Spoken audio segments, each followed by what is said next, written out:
There is one extremely dangerous moment that most people never notice. It happens about 15 seconds after your phone makes that familiar sound. Ding, your salary has just been deposited. You open your banking app, you see the balance in your account go up, and almost immediately, a list of thoughts starts running through your mind. I need to pay rent. I need to cover electricity and water. I need to pay the credit card bill. That new phone is on sale. The shoes I wanted are still sitting in my shopping cart. Maybe I should treat myself to a nice meal this weekend. I worked hard all month. Spending a little cannot hurt, right? But here is the problem. Before you have time to make a rational decision, your brain has already mentally spent almost all of that money. Your salary has just arrived, but in your mind, it is already gone. I used to think people became poor because of one massive mistake: buying a house they could not afford, making a terrible investment, losing money in a failed business. But that is usually not what happens. Most people do not become poor because of one big decision. They become poor because of hundreds of small decisions. A cup of coffee because they are tired. A late-night online order because they feel stressed. An expensive meal because they want to prove that life is going well. A new phone, even though the old one still works perfectly. Each decision looks harmless on its own. But when those decisions repeat every week, every month, and every year, they create a massive hole in your finances. And the most dangerous part is that you do not feel like you are wasting money. You feel like you are simply living your life. In this video, I am going to share a 5-step system that I call the silent wealth formula. It will not force you to live miserably. It will not tell you to stop eating, stop traveling, or stop enjoying life. And it will not turn you into a cheap person. It simply helps you send your money to the right place the moment it arrives. Because if you do not give your money instructions, your emotions will do it for you. And emotions have never been good financial managers. Think about the last time you bought something you did not truly need. Maybe it was a shirt, a pair of shoes, a new gadget, or simply an expensive food delivery order. Did you buy it because you genuinely needed it? Or did you buy it because you were tired?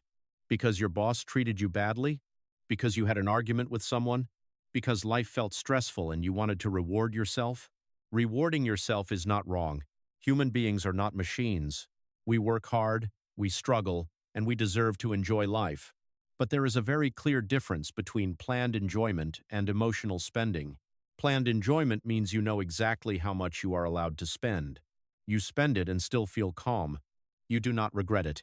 You do not need to borrow money. And it does not damage your bigger financial goals. Emotional spending is different. You buy something to feel better for a few minutes, and then you worry about it for several days. You feel excited when you press the order button, but when you look at your bank balance later, you start asking, where did all my money go? Money does not disappear by itself. Your emotions slowly divide it into small pieces and carry it away. One of the biggest mistakes people make is keeping their entire salary in one account. Rent money sits next to grocery money. Savings sit next to shopping money. Investment money sits next to entertainment money. Everything is mixed together. It is like a messy storage room. You do not know what should be protected. You do not know what can be used. And you do not know what must never be touched. When your brain sees one large balance, it automatically relaxes your spending limits. You think, there is still plenty of money left. But the truth is that most of that money already has a purpose. You simply have not named it yet. So the first rule is simple. Every dollar needs a name. Every dollar needs a job. Rent money is rent money. Emergency money is emergency money. Investment money is investment money. Enjoyment money is enjoyment money. Do not mix them together. Money without a clear purpose is easy to waste on something meaningless. The moment you get paid, divide your money into 6 categories. You do not need 6 physical jars. You can use 6 bank accounts, 6 digital wallets, 6 categories in a budgeting app, or simply 6 envelopes. The tool does not matter. What matters is that the money is separated. Jar 1, 55% for essential expenses. This jar covers rent, utilities, food, transportation, childcare, and other unavoidable living expenses. For example, if you earn $3,000 a month, around $1,650 would go into this category. If your essential expenses are already above 55%, do not lie to yourself and pretend everything is fine. You have only 2 real choices. Reduce your expenses or increase your income. There is no magical third option. If you earn $3,000 a month but live like someone who earns $6,000, sooner or later you will have to borrow money to maintain that lifestyle. That is not wealth. That is pretending to be wealthy using your future income. Jar 2. 10% for long-term savings. I call this your shield.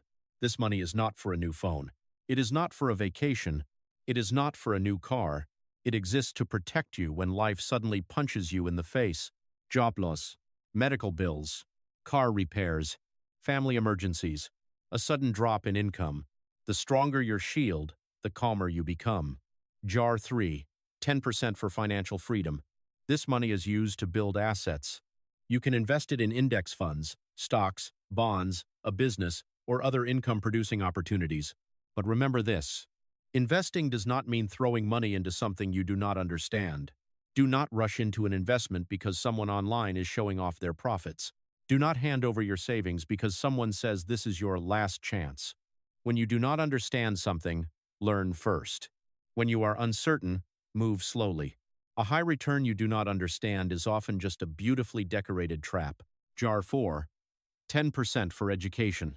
This is often the first category people cut, but it should be one of the last. Books, course, new skills, languages, professional tools, health, industry relationships. You may save a few dollars by refusing to buy a book, but if that book could help you increase your monthly income, the cost of not learning may be much higher. For someone who is not wealthy yet, the greatest asset is not the money currently sitting in the bank. It is the ability to earn more money in the future. Jar 5. 10%. For enjoyment. This is money you are allowed to spend without guilt. Enjoy a good meal. Go on a trip. Buy something you like. Take your family out. Do something that makes you happy. Why keep this category?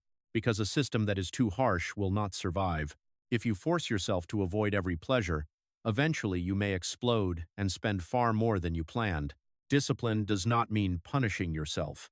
Discipline means enjoying life within a clear limit. Jar 6. 5% for giving.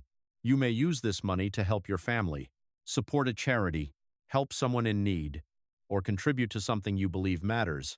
The amount may be small, but the habit of giving reminds you that money is not only meant to serve your ego. You do not need to follow these percentages perfectly. Someone living in an expensive city may need 60% for essentials. Someone living with family may need only 40%. But even when the percentages change, the 6 purposes should remain. Living, protection, investing, learning, enjoyment, giving. That is how money starts serving your life instead of turning you into its servant. Imagine that you have just started investing. You have a little money in your account. You finally feel like you are moving forward. Then your car breaks down. The repair costs $2,000. Without an emergency fund, what do? Sell your investments. Use a credit card. Borrow from family. Take out a high-interest loan. Or delay the repair and create even more problems. This is why an emergency fund should come before your dream of making huge returns. An emergency fund will not make you rich quickly.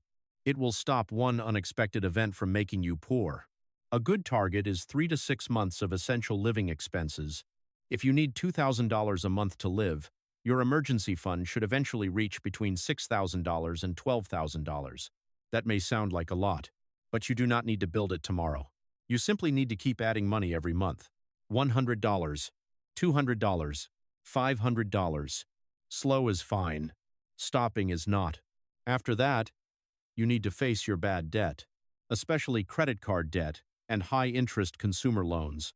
Some credit cards charge between 18% and 24% interest per year, sometimes even more after fees and penalties.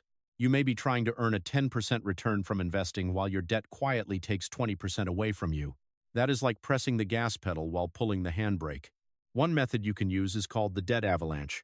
List every debt you have. Write down the balance, the interest rate, and the minimum payment. Then make the minimum payment on every debt and direct all extra money toward the debt with the highest interest rate.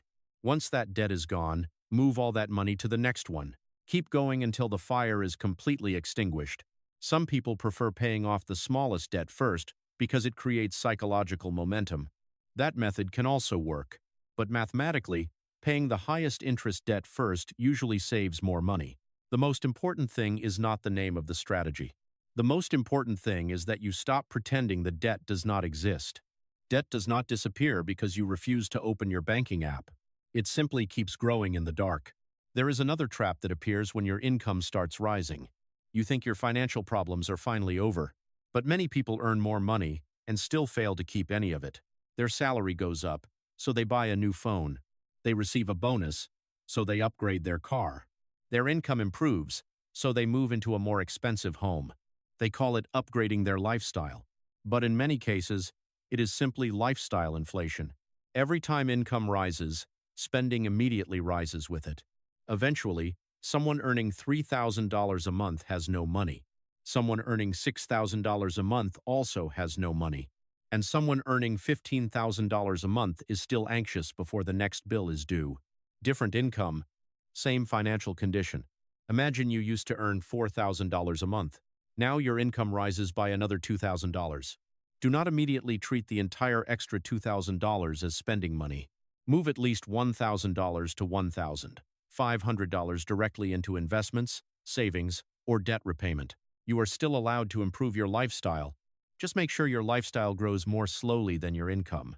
That gap is what builds wealth. This is what I call stealth wealth. Someone practicing stealth wealth may still use an older phone. They may still drive a car that has already been paid off. They may continue living in a comfortable but modest home. Not because they cannot afford something better, but because they understand the value of keeping their cash flow.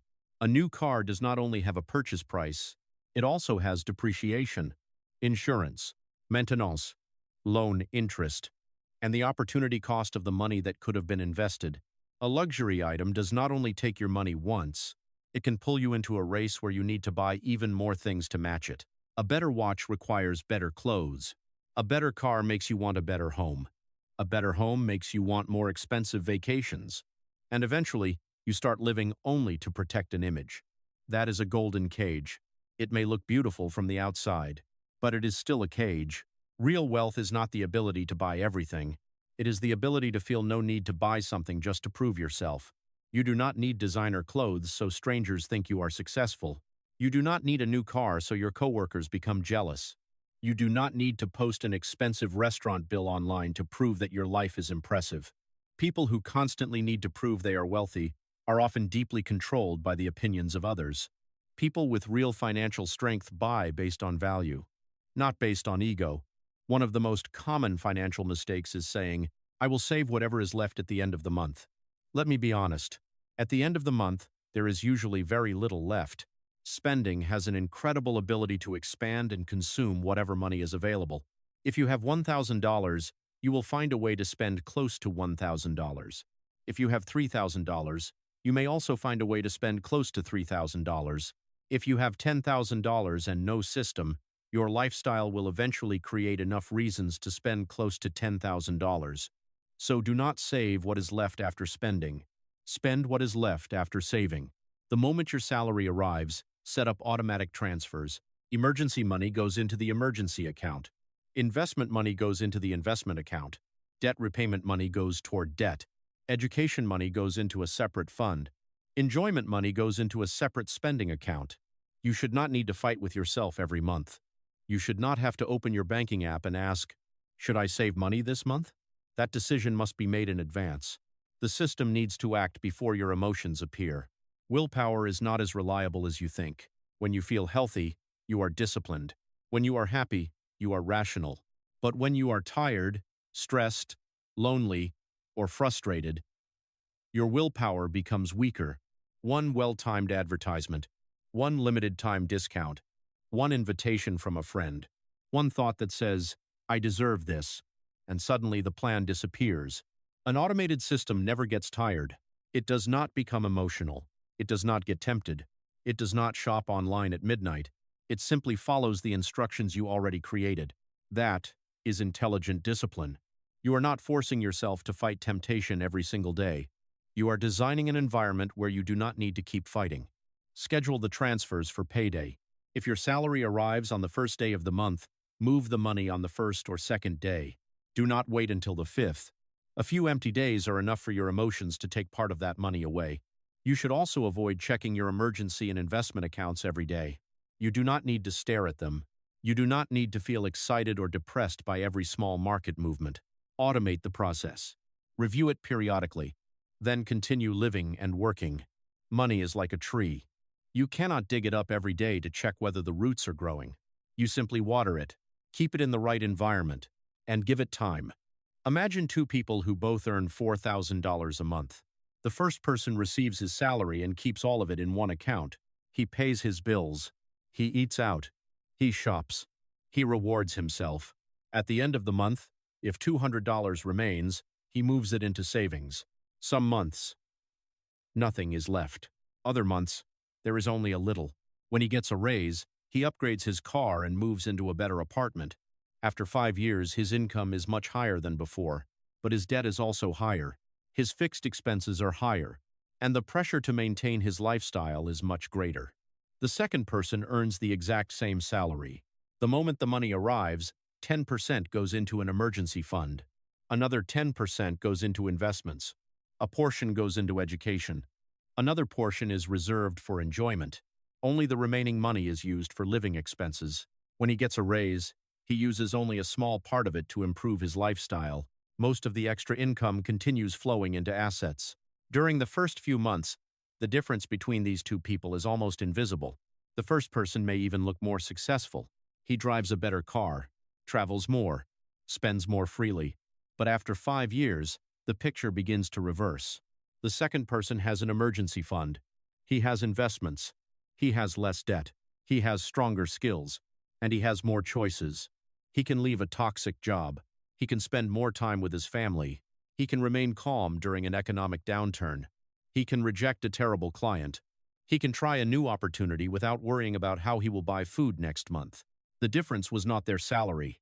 The difference was their system. Real wealth is often made of things you cannot see. It is the car you did not buy, the house you did not upgrade too quickly, the product you left in your shopping cart, the raise that did not become another expense, the money quietly sitting inside your emergency fund, the investments growing month after month. Social media shows us what other people have purchased, but it does not show us how much debt they carry. It does not show us the pressure they feel. It does not show us how many people are using future income to create the appearance of success today. Do not play that game. The goal of keeping money is not to become cheap. The goal is to use money to buy back control of your life. Money buys time. Money buys calm. Money gives you the power to say no. No to a toxic job. No to an exploitative relationship. No to a terrible opportunity. No to living your entire life in fear because another bill is due next month. You do not need to wait until you earn a huge income. Start with your next paycheck. During the first 15 seconds after the money arrives, do not open a shopping app. Do not start planning how to reward yourself. Do not let your emotions divide your salary. Let the system act first. Give every dollar a name. Divide your money into 6 jars. Build your shield. Destroy bad debt. Resist lifestyle inflation. And automate everything. You do not need to do it perfectly in the first month. Your percentages may not be perfect. Your income may still be low. Your emergency fund may still be small. But an imperfect system is still better than a financial life controlled entirely by emotion. Do not wait until you earn more money before learning how to manage it. Someone who cannot manage $1,000 will usually struggle to manage $10,000. More money does not fix bad habits. It only makes the consequences of bad habits bigger. When your next paycheck arrives, make one clear decision. I will tell my money where to go. That is not just a sentence. It is a commitment. A commitment that from your next payday onward, you will stop allowing emotions to spend your money for you. And remember this, wealth does not begin with how much money you earn. It begins with how much you keep, how wisely you use it, and how much freedom it creates in your life.